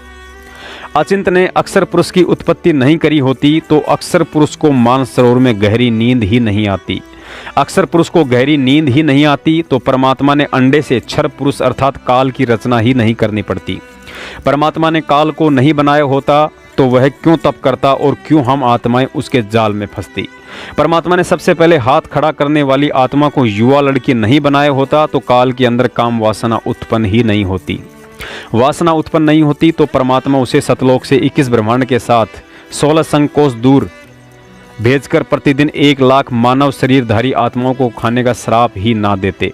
श्राप नहीं देते तो काल हमें तवतशिला पर भून कर नहीं खाता। आदि आदि अनेकों ऐसे सवाल हैं जो व्यर्थ और बेफिजूल के हैं। इसके लिए दास आपको पहले 2 बार बता चुका है और तीसरी बार फिर बता रहा है कि जिनको सतगुरु रामपाल जी महाराज जी द्वारा बताई गई सृष्टि रचना सही से समझ में आ गई वह आत्मा ज्ञान में धोखा खाकर कभी भी भ्रमित नहीं हो सकती हैं।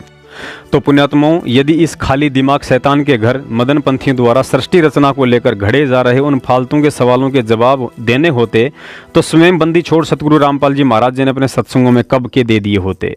और उससे पहले यदि इन व्यर्थ के सवालों के जवाब देना उचित समझते तो कबीर परमात्मा ने 33 अरब वाणियां बोली हैं, उनमें पहले ही जवाब दे चुके होते। इन सवालों के जवाब जानना तो ऐसे है जैसे परीक्षा के समय विद्यार्थी अपने साथी विद्यार्थी से पूछे कि भाई कल हमारा हिंदी का पेपर है, अच्छा ये बताओ उस पेपर का कलर कैसा होगा, लाल या पीला। अगर लाल हुआ तो टीचर ने पीला क्यों नहीं रखा। अच्छा ये बता पेपर में लिखावट काले रंग की स्याही से होगी या नीले रंग की स्याही से। अगर नीले रंग की है तो टीचर ने काले रंग की स्याही से क्यों नहीं लिखा। अच्छा ये बता उस पेपर का साइज क्या होगा, A4 का या A3 का। चल ये बता पेपर का वजन कितना होगा, आदि आदि। पुण्यात्माओं, अब आप स्वयं विचार कर लेना कि उस विद्यार्थी को उन फालतू के सवालों के बजाय उसे टीचर ने परीक्षा की तैयारी के लिए जो पढ़ाया था उस पर ध्यान देना था या उन फालतू के सवालों पर। एक बार एक अगस्त्य नाम का पादरी था, उसने सोचा कि भगवान ने इंसान को क्यों बनाया और बनाया तो फिर अपने पास जन्नत में क्यों नहीं रखा, हमें यहाँ दुख उठाने के लिए क्यों छोड़ दिया।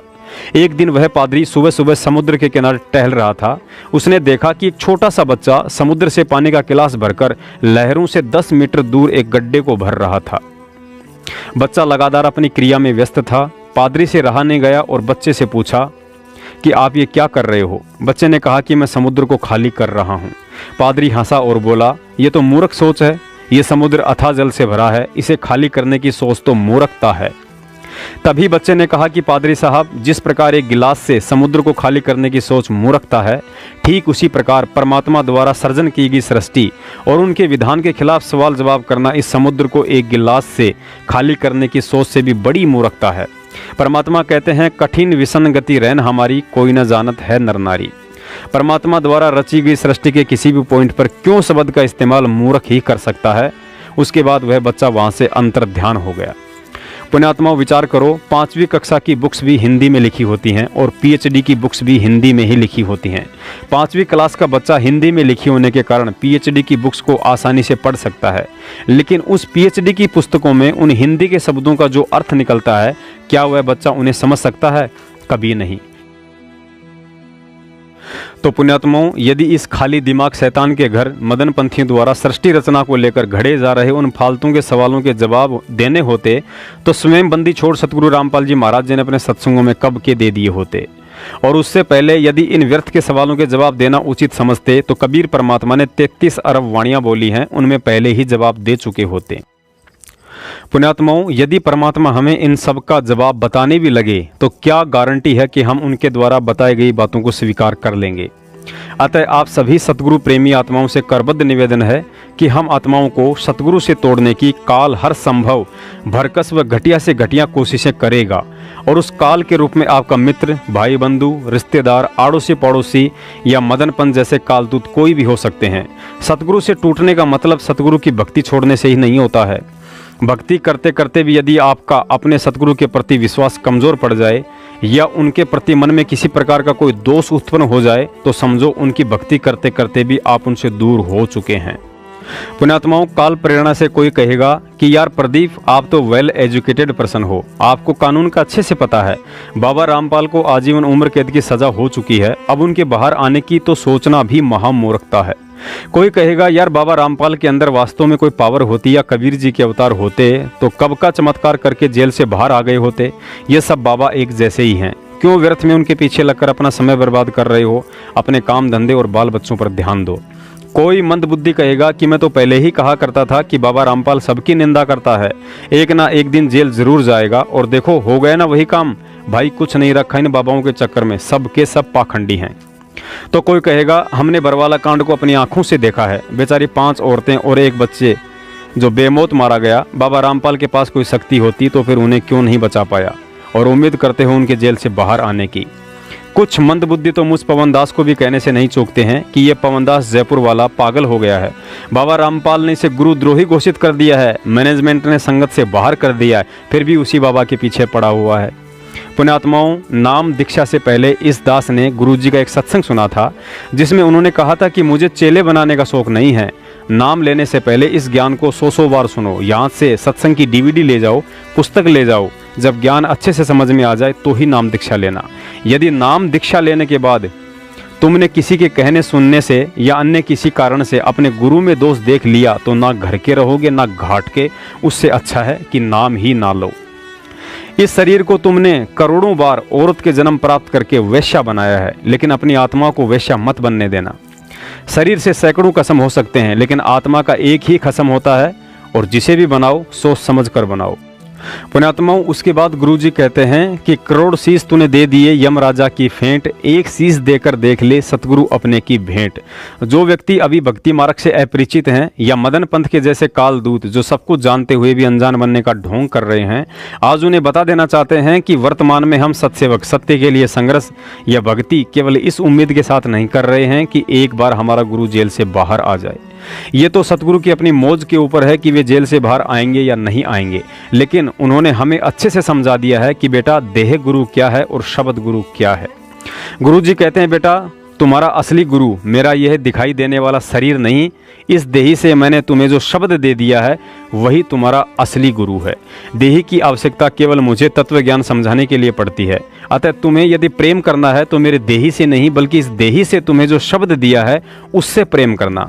देही तो नश्वर है, कल को त्यागनी पड़ेगी, लेकिन शब्द रूप में मैं अमिट अविनाशी हूँ और सदा तुम्हारे साथ रहूँगा, और जहाँ मेरी आवश्यकता पड़ेगी उसी समय देही त्यागने के बाद भी तुम्हारे लिए कभी भी और कहीं भी प्रकट हो जाऊँगा।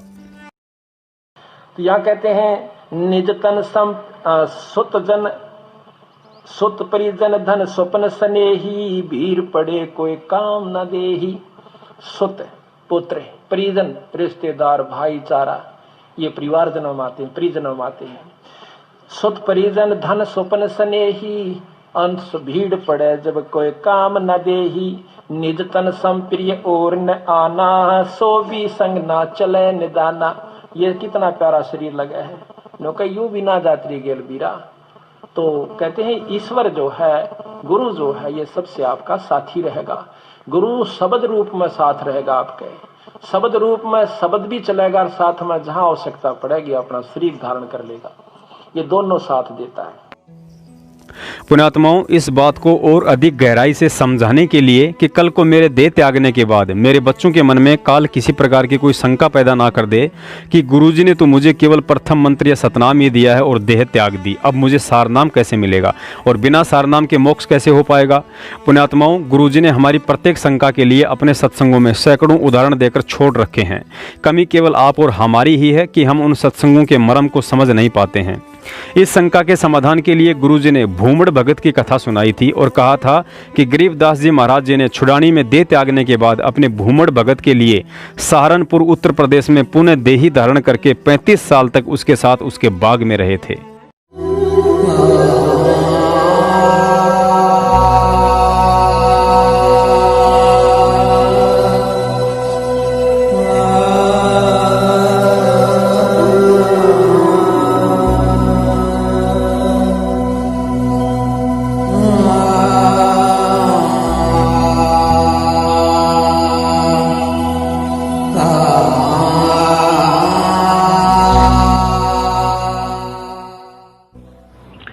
सहारनपुर के अंदर एक विशेष स्थान है अपने परमात्मा का और एक बहुत ही अनमोल उदाहरण है। संत गरीबदास जी, जिनको कबीर परमेश्वर प्राप्त हुए थे, मिले थे छुड़ानी गांव में। सतलोक से चलकर वो परमेश्वर आए थे और गरीबदास जी गांव छुड़ानी, जिला झज्जर, हरियाणा, भारतवर्ष की भूमि पर सन 1717 में उनका जन्म हुआ था गरीबदास जी का। जब 10 वर्ष के हो चुके थे, वो गौओं के पाली गवाले थे खेतों में, वहां परमेश्वर आकर मिले थे। उसके बाद परमात्मा ने उनको साक्षात्कार कराया और अपना सतलोक दिखाया, जहां परमेश्वर रहते हैं, जहां से हम बिछुड़कर आए हुए हैं।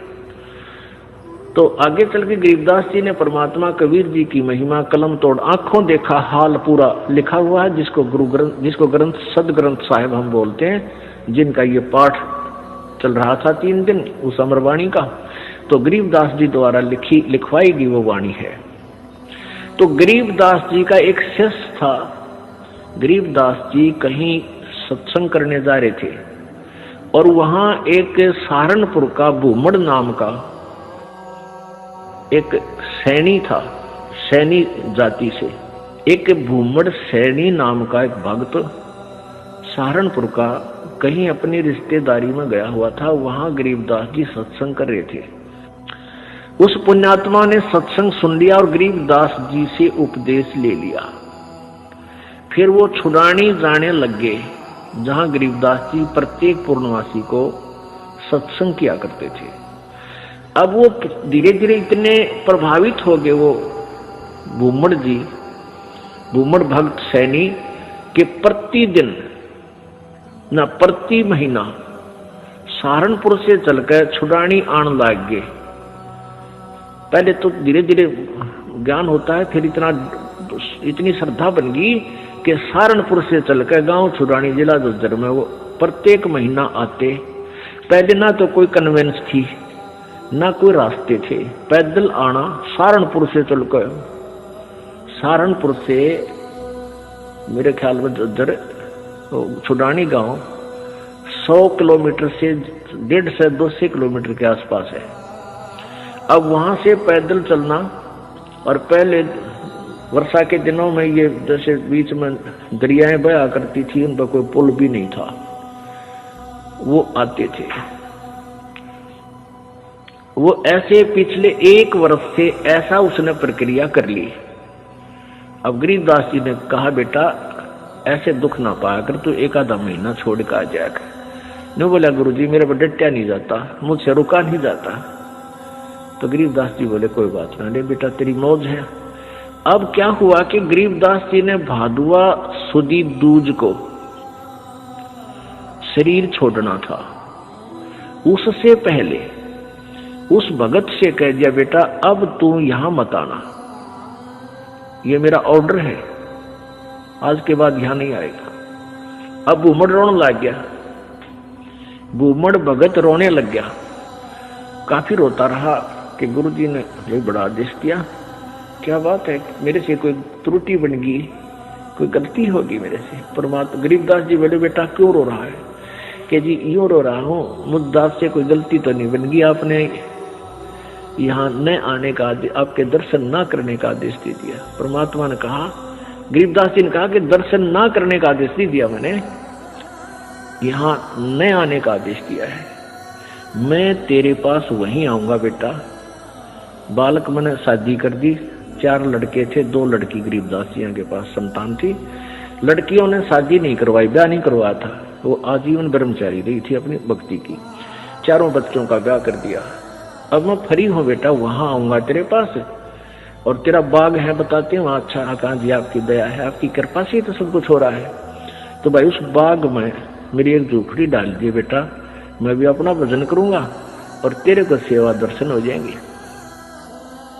तो बड़ा खुश होया और वापस चला गया।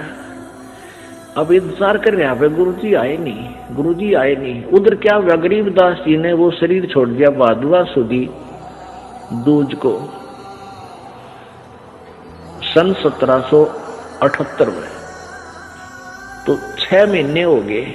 भूमड़ वहां रोए जैसे धर्मदास जी रोया करते तरफ में, और इतना बुरा हाल हो गया, हे भगवान क्या हो गया। और उधर से उसका बाग सूख गया, बाग कति सारे में कीड़ा लाग के कति सारा सूख गया।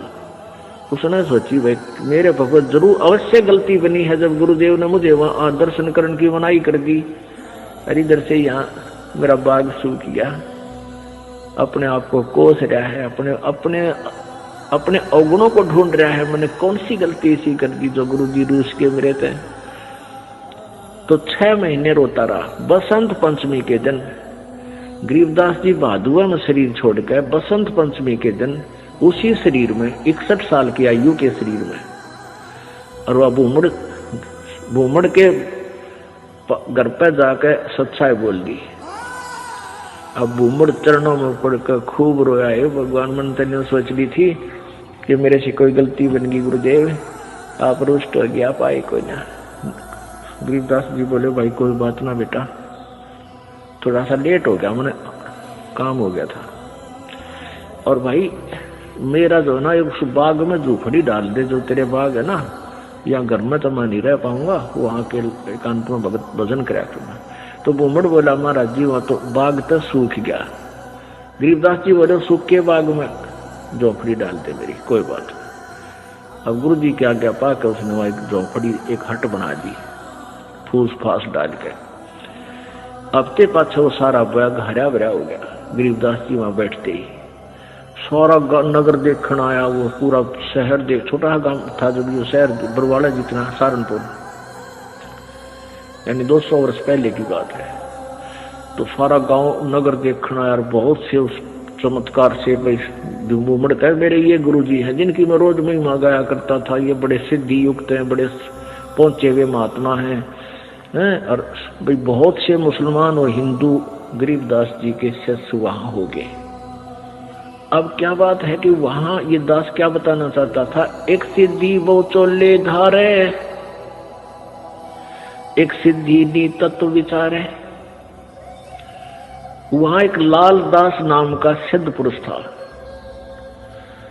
उसका भी जहां गरीबदास जी का आश्रम बना हुआ छोटा सा, जहां उन्होंने दोबारा शरीर छोड़ा था, उसके साथ में ही 300-400 फुट की दूरी पर लाल दास जी का बहुत बड़ा मंदिर बना रखा है। वो शिव विष्णु पुजारी था। अब क्या हुआ कि वहां 35 वर्ष तक गरीबदास जी उसी रूप में रहे। हिंदू और मुसलमान दोनों ही गरीबदास जी के शिष्य बने, क्योंकि ये ज्ञान ही एकता उपजाने का है, उनका ऐसा ज्ञान है कबीर जी का। तो वहां शहर सहारनपुर शहर के अंदर एक आश्रम बना हुआ है, भूमड़ का पूरा घर था, वो उसका संतान नहीं थी। परमात्मा ने उसका कल्याण करना था, इसलिए उसको झंझट में फंसाया नहीं, तो उसने सारा ही अपना घर भी आश्रम के रूप में बना दिया था। आज भी वहां विद्यमान है। गरीबदास जी की परंपरा का एक आधा कोई भक्त वहां रह रहा है, ये दास देख के आया था। तो वहां 35 वर्ष की आयु के बाद शरीर छोड़ दिया, तो वहां उस बाग के अंदर ही उस शव को अंतिम संस्कार वहां दफना रखा है वो शरीर।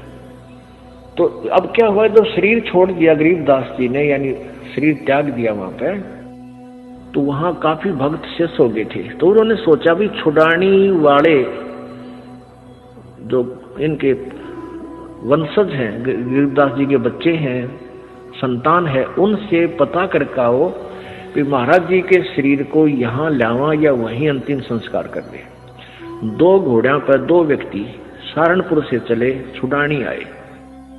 तो उनसे कहा कि भाई ऐसे ऐसे गुरुजी ने शरीर त्याग दिया है, महाराज गरीबदास जी ने, यानी आपके दादा ने, दादा ने, पिताजी ने, जैसे भी उनके नेक थे, तो सहारनपुर में, और आप बताओ क्या करना है। उनको यहाँ कहो तो यहाँ लाए, कोई बैलगाड़ी में डाल के, और या ये कहो कि वही अंतिम संस्कार कर दे, तो आप साथ चलो हमारे, उनका अंतिम संस्कार कर देते हैं। गांव वाले कहते हैं भाई तुम क्या कहने लगे, वो उनके गरीबदास जी के वंशज यानी पोता पोती बेटा बेटी कहने लगे कि क्या कह रहे हो भगत आप, गरीबदास जी यानी गुरु महाराज तो 35 वर्ष पहले शरीर छोड़ दिया था, और ये इनकी यादगार बना रखी। छुड़ानी में एक छतरी बना रखी है, छतरी साहब बोलना उसको, जहां गरीबदास जी के शरीर का अंतिम संस्कार करा था, वो एक यादगार बना रखी है। वो छोटी सी थी, अब तो बहुत बड़ा मंदिर गाड़ दिया इन्हें। एक छोटी सी थी, जैसे आम यादगार सी बना देते हैं, ज्यादा से ज्यादा 10 फुट 5-7 फुट की ऊंची और 10 बाई 10 फुट चौड़ी। वो आज भी सेंटनो के विद्यमान है, जो ओरिजिनल है। उसके बाद उसके ऊपर और कुछ बना दिया, तो सारे गवाही के दे अरुणों के ना, भाई महाराज जी तो वहां शरीर छोड़ रखा है सहारनपुर में। तो उनका ना यकीन होया, 2 व्यक्ति घोड़े पर सवार होकर वहां से घोड़े लेकर और फिर वहां पहुंचे। वहां जाकर देखा जो कहते हो शरीर, और वही गरीबदास जी वहां शरीर छोड़ रखे। तो छुड़ानी वाले बोले भाई इनकी लीला तो अपरंपार है, यही अंतिम संस्कार कर दो, वहां तो पहले हो चुका है। तो वो वही अंतिम संस्कार यानी नीचे एज इट इज शरीर दफना दिया, ऊपर यादगार बना रखे। ये दास वहां गया सन 1998 में, तो वहां देखा, यही बिल्कुल क्लियर देखने के लिए सच्चाई है या कैसा है, बिल्कुल सच्चाई पाई। और वहां विराजमान एक लेडी संत थी, उसने बताई कि जी ऐसे ऐसे सारी कहानी सत्य है। उनके समय का वहां एक पलंग भी है जिस पर गरीबदास जी विश्राम किया करते थे। वहां ग्रंथ साहब भी यही लिखा हुआ था, हस्तलिखित उनके पास विद्यमान है। फिर वो देखा जा करके वो बाग में जहां उनका अंतिम संस्कार किया था, तो वो यादगार जो बना रखी थी वाला वो 150 वर्ष पुरानी होकर के जीर्ण शीर्ण सी भरी थी। तो हमने उनसे कहा कि आपकी आज्ञा हो तो हम इसको दोबारा रिकंस्ट्रक्ट कर दें, न तो पड़ेगी को गिर के किसी चोट लगेगी, को दर्शक होगा। तो वो कहने लगे जी ऐसे कर दो। फिर हमने क्या किया कि नीचे का पोर्शन नहीं छेड़ा, वो पुरानी छोटी छोटी ईंटों से बना हुआ था, उसके ऊपर की दोबारा से बढ़िया ईंटों से और एक अच्छा गुम्बद सा बनाकर वो तैयार किया, और उसके ऊपर पूरा एक बोर्ड लगा रखा है, पूरी कहानी लिखी हुई हमने कि ऐसे ऐसे ये हुआ था। अपने बच्चों के विश्वास को और अधिक पक्का करने के लिए गुरुजी ने मीराबाई जी का भी उदाहरण देकर समझाया कि मीराबाई जी को परमात्मा ने सार नाम और सार शब्द काशी में प्रकट होकर ही दिया था। कबीर साहब के पास कबीर साहब ने सोचा कि ये ठाकरों की लड़की है, कदे इसके मन में अहंकार और ना रह गया हो, कति छान कर देखना चाहते थे जब ही नाम दिया जाता है। कहने लगा बहन ऐसे कर, रविदास जियों से उपदेश ले लीजिए। रविदास जी चमार जाति से और आप तक हाल तार के लाया करते थे, मरे हुए पशुओं की मारा नहीं करते थे, और फिर उस चमड़े को सुखाया करते थे, उसको रंगा करते थे, और फिर उसका जूती बना करके अपनी रोटी रोजी का और साथ में भजन भी करते रहती थी। जब वहां कर देखा मीराबाई ने सुरडा सापन चारों तरफ पानी खिंडा हुआ, महक आ रही है बांस की उसकी चाम की, तो मीराबाई जाकर बैठ जाती है, नमस्कार करती है, मत्था टेकती है। कहने लगी मीरा, ये तू ठाकरा की लड़की हो के और एक चमार के घर पाएगी? तो वो कहती है महाराज ज्यादा दुखी ना करो, इस शरीर का इस माटी का क्या चमार और क्या जात है, क्या हरिजन है, कौन जाट है, ये तो कुछ भी नहीं है महाराज, ये तो 5 तत्व का पुतला या मिट्टी है। रविदास बहुत प्रसन्न हुए, कहने लगे बहन नाम तो मीरा सतगुरु महाराज देंगे कबीर साहब कि उन्होंने मुझे यहाँ पर भेजा है। तो उस समय उसने कहा कि बिल्कुल ठीक है, नाम दे दिया, ये सत नाम दिया उसको, जो कि हम आपको देते हैं सांस का सुमन। मीराबाई लेकर नाम कर दंडोत प्रणाम, हफ्ते 10 दिन वहां रह करके उनके पास संतों के पास सत्संग में, फिर दोबारा वो मथुरा चली जाती है वृंदावन में। तो वहां जाकर के भजन कर रही थी, उसका समय थोड़ा रह गया था। उस समय कबीर साहब प्रकट होते, महाराज जी आए, आओ महाराज जी आओ। महाराज जी बड़े दर्शन दिए, कहने लगा मीरा मैं तेरे को असली नाम देने के लिए आया हूँ, सार नाम सार शब्द। कहने लगे महाराज जी ये और भी रहता अभी, ये तो कुछ भी नहीं था जो तुझे मिला हुआ था, पर तेरी आत्मा इतनी पुण्य हो चुकी है, यही देने के लिए, आत्मा शुद्ध करने के लिए सांस का सुमन सतनाम दिया जाता है कि अंतःकरण नम्र हो जावे, ये उस सार शब्द को प्राप्त करने के योग हो जावे। सार नाम दिया। 1 हफ्ता सतगुरु महाराज वहां रहे, जब उसकी, क्योंकि वो तो समराया खेत था, अंतःकरण कति साफ था, उसको बैठ करके सार शब्द पर उपलब्ध करवाया और फिर सार शब्द उपलब्ध करवा कर अंतर ध्यान हो जाते हैं। हफ्ते के बाद मीरा लौ ला करके उस परमात्मा सतपुरुष के शब्द गा रही थी। पहले तो कृष्ण के गाया करती थी, फिर उस पूर्ण ब्रह्म परमात्मा में वही कसक और वही लौ लगाई। महाराज जी कहते हैं मीरा हाथ सुतार था पद गावे लौला, और पत्थर की थी प्रतिमा उसमें समा। तो इस प्रकार सत्संग से ही ज्ञान होता है, पूर्ण ब्रह्म परमात्मा के नाम से, सार नाम से, सार शब्द से जीव यहाँ से छुटकारा पा सकता है। पुण्यात्माओं, सतगुरु से तत्व ज्ञान लेने से पहले जब हमारे परिवार के किसी सदस्य या किसी प्रियजन का निधन हो जाता था तो दुख के कारण हम विलाप किया करते थे, आंखों से आंसू रुकने का नाम नहीं लेते थे, क्योंकि हमें अच्छे से पता होता था कि यह जाने वाला अब वापस नहीं आने वाला है। बस यही हमारे दुख का मुख्य कारण था। लेकिन अविनाशी सतगुरु के साथ ना ही ऐसा होता है और ना ही हमें सोचना है, क्योंकि सतगुरु देह त्यागने के बाद जब चाहे तब कभी भी और कहीं भी प्रकट हो सकता है, और चाहे तो एक ही समय अपने प्रत्येक भगत के पास प्रकट हो सकता है, शिष्य चाहे लाखों की संख्या में हो या चाहे करोड़ों की संख्या में। क्योंकि जब 1000 कला वाला काल भगवान अपने 1000 रूप बना सकता है और 10,000 कला वाला अक्षर पुरुष अपने 10,000 रूप बना सकता है, तो हमारे सतगुरुदेव बंदी छोड़ सतगुरु रामपाल जी महाराज जी तो अनंत कलाओं के भगवान है, वे क्या नहीं कर सकते हैं। इसीलिए कहा गया है कि सतगुरु जो चावे सो कर दे, भ्रम पड़ो मत कोई, और सेऊ धड़ पर शीश चढ़ाया, पाछे करी रसोई। तो पुण्यात्माओं, दास का यही निवेदन है कि हम सब गुरुजी के रहते सहते इस तत्व ज्ञान से इतने परिपक्व हो जाएं कि हमें भक्ति मार्ग पर दृढ़ होकर चलने के लिए गुरु ज्ञान के अलावा किसी भी बैसाखी की जरूरत ना पड़े। हमें उन कच्चे हीरों में शामिल होकर अपने गुरु को दुखी नहीं करना है जिन्होंने आज सतलोक आश्रम मैनेजमेंट हरियाणा को अपनी बैसाखी बना रखा है। पालतू जानवर की तरह उनके हर आदेशों पर अपनी पूंछ हिलाते रहते हैं। इस वीडियो के अंत में दास उन सभी फर्जी सारनामधारियों को गुरुजी का एक 2 मिनट का सत्संग सुनाकर उनसे एक सवाल करना चाहेगा। पहले सुनिए सत्संग। कबीर ये माया अटपटी सब गट आण अड़ी, और किस किस न समझाऊं या कुआ भांग पड़ी। तो यहाँ हम सभी एक का कुएं का भांग पिए फिर रहे। वो परमात्मा आता है, हम उसके भी जूते मारते हैं, उसको बुरा कहते हैं, नकलियों को स्वीकार करें बैठे हैं, तो आसपास भी नहीं भगवान कहिए। अब करने का दास का तात्पर्य है कि इस दास के स्थान पर ये सोच लो परमात्मा बैठे हैं, और फिर हम कैसे व्यवहार करेंगे उस भगवान से जिसके लिए हम तड़प रहे हैं। ऋषियों ने शरीर गाल दिए भगवान पाने के लिए, यदि वो मिल जाए तो हम उसका कैसे व्यवहार करेंगे।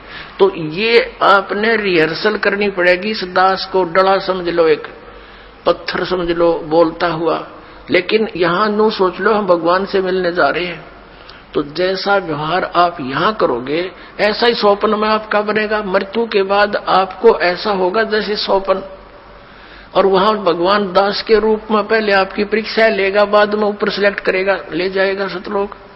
तो वहां जैसी भावना, जैसा अच्छा या बुरे विचार आपके इस दास के प्रति होंगे, आपके मस्तिष्क पर लिखे आएंगे वहां पर, क्योंकि वहां कोई रोड ना चल रहा है। या तो हम 100 बात छुपा ले, आपके मस्तिष्क पर लिखे आएंगे रिजेक्टेड और सिलेक्टेड, कहने की जरूरत को नहीं, बस वहां तो न्यू करना भगवान ने, फिर रह जाओगे वहीं से। फिर ठीक है, आपने जो भक्ति की है, पहले तो यदि गुरुजी के प्रति आपकी आस्था एज ए गॉड नहीं है तो भक्ति आपकी बनाए को नहीं, भक्ति चलेगी ही नहीं। आप सब साधना करते भी दिखोगे, फिर नो कि हमें कोई लाभ नहीं हो रहा, तो आपके अंदर भक्ति अंकुर वो फूटा ही नहीं। तो पुण्यात्माओं, कहने का भाव यह है कि जैसे आपको दास बताना चाहता है कि उपदेश लेने के बाद फिर आपने इस दास को परमात्मा के तुल्य समझना। पुण्यात्माओं, इस सत्संग में गुरुजी ने स्पष्ट कर दिया है कि मान लो इस दास रामपाल दास की जगह कबीर परमात्मा बैठा है। अब ऐसी स्थिति में आप उनके साथ कैसा व्यवहार करोगे? वैसा ही व्यवहार जब तक आप मेरे साथ नहीं करोगे तब तक तो समझो आपकी भक्ति शुरू भी नहीं हुई है। अब मुझ दास का सभी फर्जी सारनामधारियों से सवाल है कि मान लो आज वर्तमान में हिसार जेल में संत रामपाल जी महाराज जी नहीं बल्कि वही दाढ़ी वाले कबीर साहिब बैठे हों और बाहर तुम्हें सतलोक आश्रम मैनेजमेंट वाले एक पीला पर्चा दिखाकर कहें कि आज हिसार जेल से कबीर साहिब का आदेश आया है कि 2013 से पहले वाले भक्तों को सारनाम देना शुरू कर दिया जाए। तो अपनी अंतरात्मा से कहना कि आप कबीर साहिब के जेल से बाहर आने से पहले उस पीले पर्चे पर विश्वास करके रोहतक में सारनाम लेने जाते या नहीं। यदि आपका जवाब है कि नहीं जाते और यदि आप वहां जाकर सारनाम ले चुके हैं तो यह 100% नहीं बल्कि 1000% सत्य समझ लेना कि आप वर्तमान में गुरु मर्यादा से गिर चुके हो, यानी कि आप काल की ठगी के शिकार होकर अपने इस जन्म के दरवाजे सतलोक के लिए बंद कर चुके हो। बोलो सतगुरुदेव की जय हो।